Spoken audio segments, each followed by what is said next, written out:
আমরা তাৎক্ষণিক এই বৈঠকটা আলোচনা করছি এবং এই পৌর এলাকার কিছু নেতৃবৃন্দ আমাদের সাথে আশেপাশে যারা ছিলাম আমরা বলছি পান্ডারগাঁওয়ের নেতৃবৃন্দ এখানে আসছেন।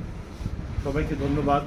আমরা বিস্তারিত আলোচনা করছি না, তো সবাই তো আমরা একমত যে আমরা দেশকে ভালোবাসি, নাকি মোহন ভাই? দেশকে ভালোবাসি, আমরা বিএনপিকে ভালোবাসি, অঙ্গ সহযোগী সংগঠন সকল নেতৃবৃন্দরা সহ এই বিষয়ে তো কারো কোনো দ্বিমত নাই।